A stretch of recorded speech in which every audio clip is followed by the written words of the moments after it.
संसद आगामी सत्र में वित्त विधेयक 2025 और बैंकिंग कानून संशोधन विधेयक 2024 पर चर्चा करेगी। संसद के दोनों सदन वित्त विधेयक 2025 और बैंकिंग कानून संशोधन विधेयक 2024 सहित प्रमुख वित्तीय कानूनों पर चर्चा करेंगे। वित्त मंत्री निर्मला सीतारमण सरकार के वित्तीय प्रस्ताव को लागू करने के लिए विधेयक पेश करेगी।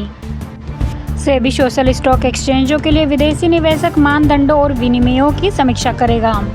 सेबी सोशल स्टॉक एक्सचेंजों पर गैर लाभकारी संस्थाओं के लिए विदेशी निवेशक प्रकटीकरण मानदंडों को आसान बनाने और विनियमों की समीक्षा करने की चर्चा करेगा। बैठक का उद्देश्य पारदर्शिता में सुधार, अनुपालन को सुव्यवस्थित करना और भारत में वित्तीय बाजारों को मजबूत करना है। भारत का मोबाइल फोन निर्यात 1.75 ट्रिलियन तक पहुंचा, जो कि सरकारी अनुमानों से अधिक है। वित्त वर्ष 2025 के 11 महीनों में भारत के मोबाइल फोन निर्यात में 54% की वृद्धि हुई है, जो अनुमानों से अधिक है।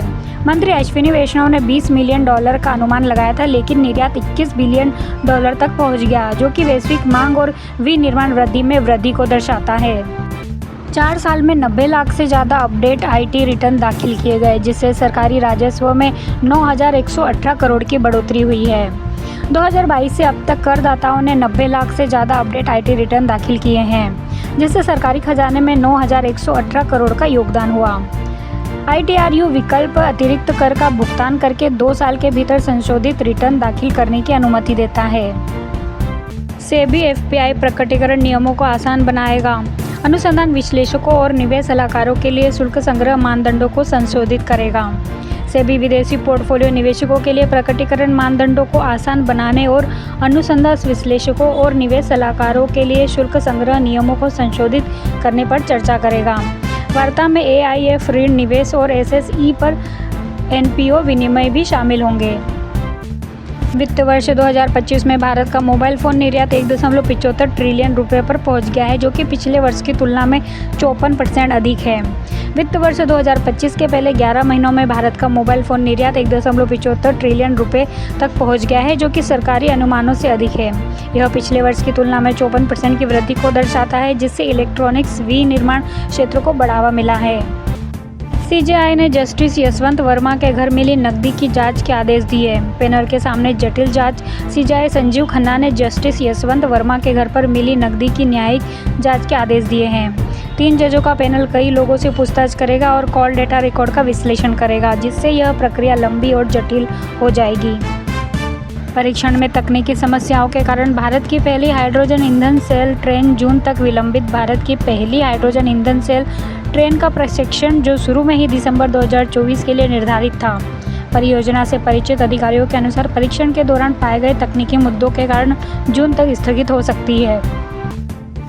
फ्रांस ने मौसल क्षेत्र में 46 मिलियन टन हाइड्रोजन भंडार की खोज की, जिसकी कीमत $92 ट्रिलियन है। फ्रांस के वैज्ञानिकों ने मौसल के फॉल्स विलर में 46 मिलियन टन हाइड्रोजन भंडार की खोज की है, जिसकी कीमत $92 ट्रिलियन है। यह खोज स्वच्छ ऊर्जा में क्रांति ला सकती है और फ्रांस के हाइड्रोजन क्षेत्र को महत्वपूर्ण रूप से बढ़ावा दे सकती है। कॉमेडियन कुणाल कामरा के स्टैंड अप एक्ट पर विवाद। शिवसेना कार्यकर्ताओं ने मुंबई कॉमेडी क्लब में की तोड़फोड़। कुणाल कामरा के स्टैंड अप एक्ट नया भारत के कारण विरोध प्रदर्शन शुरू हो गया है, क्योंकि शिवसेना कार्यकर्ताओं ने उन पर उप मुख्यमंत्री एकनाथ शिंदे का अपमान करने का आरोप लगाया। विवाद के बाद मुंबई के हैबिटेट कॉमेडी क्लब में तोड़फोड़ हो गई। बेंगलोर मेट्रो का 197 किलोमीटर का व्यवहारकर्ता अध्ययन जुलाई 2025 तक पूरा करके प्रस्तुत किया जाएगा। BMRCL एयरपोर्ट लाइन विस्तार सहित 8 कॉरिडोर में विस्तृत व्यवहार्यता अध्ययन कर रहा है। अंतिम रिपोर्ट जुलाई 2025 तक कर्नाटक सरकार को मंजूरी के लिए प्रस्तुत की जाएगी। राष्ट्रपति द्रौपदी मुर्मू ने छत्तीसगढ़ विधानसभा के रजत जयंती समारोह में विधानसभा के लोकतांत्रिक मानदंडों की प्रशंसा की। राष्ट्रपति द्रौपदी मुर्मू ने रायपुर में छत्तीसगढ़ विधानसभा के रजत जयंती समारोह में भाग लिया और इसकी मजबूत लोकतांत्रिक परंपराओं की सराहना की। उन्होंने व्यवधानों के खिलाफ इसके नियम पर प्रकाश डाला, जो 25 वर्षों से लागू नहीं हुआ है। केरल के मुख्यमंत्री ने प्रमुख क्षेत्रों में AI को बढ़ावा देने के लिए 350 करोड़ के उभरते प्रौद्योगिकी केंद्र की घोषणा की। मुख्यमंत्री पिनाराई विजयन ने त्रिवनंतपुरम के एक उभरते प्रौद्योगिकी केंद्र की घोषणा की, जो कि कृषि, स्वास्थ्य सेवा, रक्षा और नवीनीकरणीय ऊर्जा में AI पर ध्यान केंद्रित करेगा। 350 करोड़ की यह परियोजना केरल स्टार्टअप मिशन द्वारा विकसित की जा रही है। तेलंगाना में बेमौसम बारिश और ओलावृष्टि से फसलों को नुकसान, किसानों को भी भारी नुकसान। तेलंगाना में तेज हवाएं, ओलावृष्टि और आंधी से धान, मक्का और आम की फसलों को नुकसान पहुंचाया है। 50 मीटर प्रति घंटे की रफ्तार से चलने वाली हवाओं के कारण उत्तरी जिलों के किसानों की खेती में काफ़ी नुकसान हुआ है। मोतीलाल ओसवाल की रिपोर्ट कहती है कि ट्रंप की टैरिफ नीतियों के बीच भारत घरेलू उद्योगों को मजबूत कर सकता है। मोतीलाल ओसवाल की एक रिपोर्ट में बताया गया है कि ट्रंप की टैरिफ नीतियों द्वारा उत्पन्न चुनौतियों के बावजूद भारत कैसे आत्मनिर्भरता और स्थानीय उत्पादन को बढ़ावा दे सकता है। काठमांडू में भारतीय दूतावास ने 23वां स्वर्ण जयंती छात्रवृत्ति दिवस मनाया। 200 नेपाली छात्रों को सहायता प्रदान की।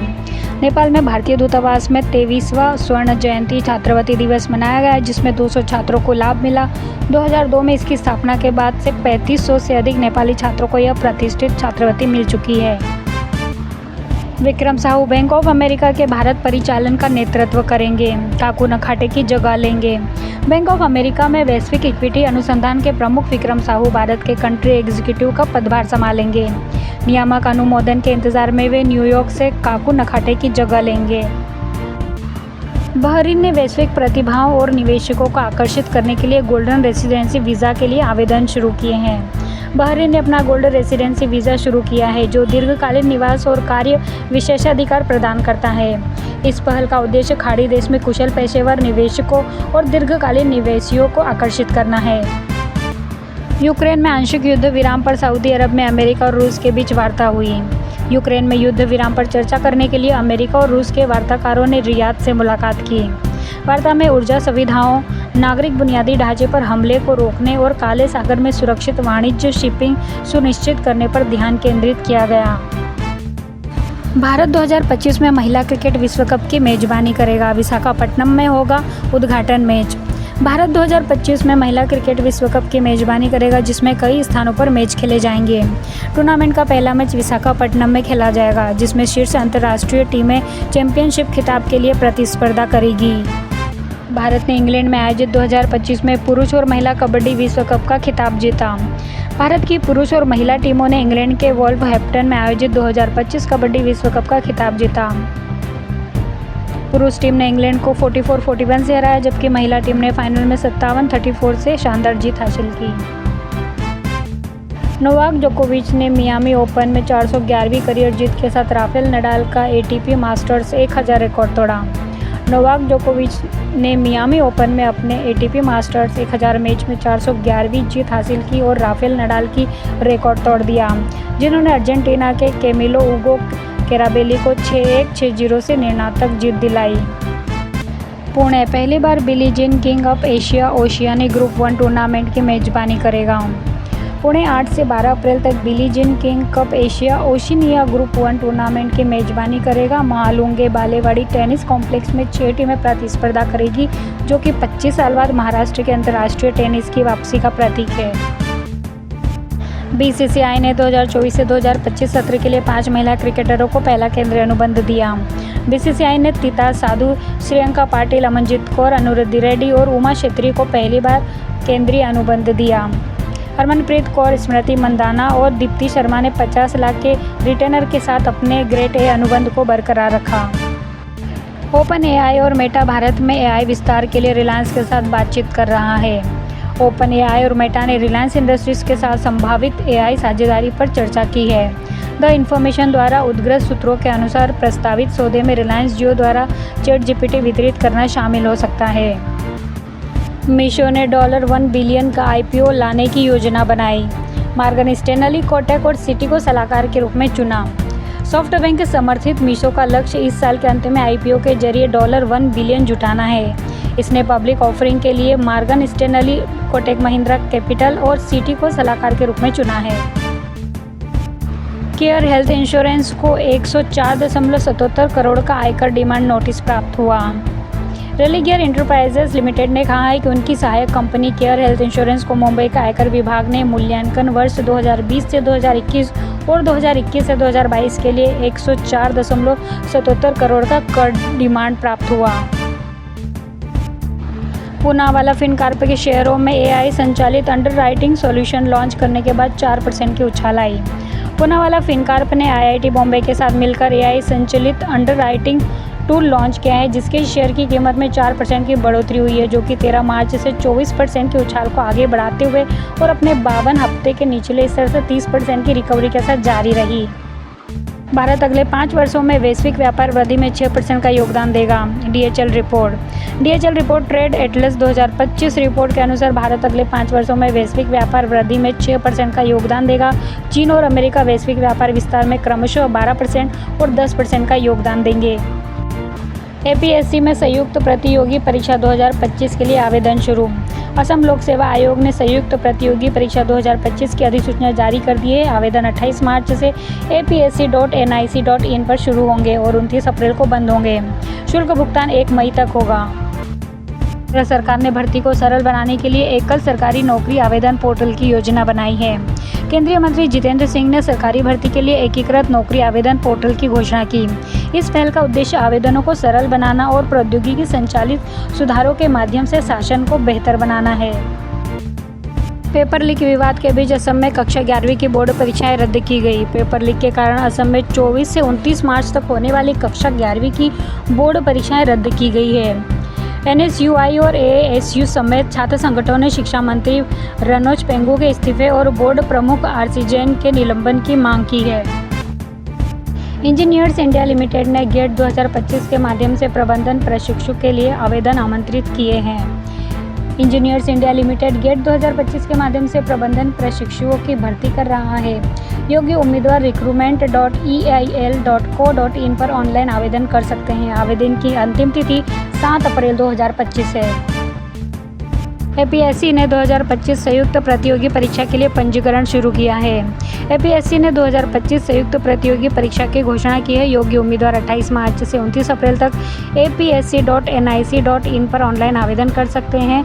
शुल्क भुगतान की अंतिम तिथि 1 मई है। आर्गो ब्लॉकचेन ने जस्टिन नोलन को क्रिप्टो करेंसी माइनिंग ऑपरेशंस का नेतृत्व करने के लिए CEO नियुक्त किया है। आर्गो ब्लॉकचेन ने जस्टिन नोलन का अपना नया CEO नियुक्त किया है। इससे पहले वे आर्गो के चीफ ग्रोथ ऑफिसर थे। अब वे थॉमस चिप्स की जगह लेंगे। नोलन हाल ही में digital infrastructure firm Arcon energy के CEO थे। SAP यूरोप की सबसे बड़ी कंपनी बन गई। बाजार मूल्य में नोवो नॉर्डिस्क को पीछे छोड़ दिया। SAP ने $340 बिलियन के बाजार पूंजीकरण के साथ नोवो नॉर्डिस्क को पीछे छोड़ते हुए यूरोप की सबसे बड़ी कंपनी का खिताब अपने नाम कर लिया है। सॉफ्टवेयर की दिग्गज कंपनियां वित्त, बिक्री और आपूर्ति श्रृंखला प्रबंधन के लिए व्यावसायिक अनुप्रयोग समाधान प्रदान करती है। SEC ने ट्विटर शेयर के विलंबित प्रकटीकरण को लेकर एलन मस्क पर मुकदमा करने का विचार किया है। रिपब्लिकन द्वारा SEC पर कब्जा करने से पहले आयुक्तों ने 2022 में कंपनी का अधिग्रहण करने से पहले ट्विटर शेयर खरीद के प्रकटीकरण में देरी करके प्रतिभूति कानूनों का कथित रूप से उल्लंघन करने के लिए एलन मस्क पर मुकदमा करने का विचार किया था। Rapid7 ने JANA पार्टनर्स के साथ सहयोग समझौते के तहत 3 नए निदेशकों के साथ बोर्ड का विस्तार किया।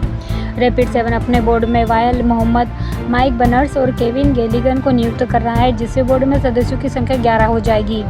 JANA पार्टनर्स ने Rapid7 के सभी निदेशकों को समर्थन देने पर सहमति जताई है। ट्रेडिंग टेक्नोलॉजी ने लंदन मेटल एक्सचेंज के लिए मार्केट डेटा संबंधी समस्याओं का समाधान किया। ट्रेडिंग टेक्नोलॉजीज ने बताया कि लंदन मेटल एक्सचेंज पर मार्केट डेटा संबंधी समस्याओं का समाधान कर लिया गया है। मूल्य प्रदर्शन में व्यवधान के बाद स्थिरता सुनिश्चित करने के लिए अतिरिक्त जांच जारी है।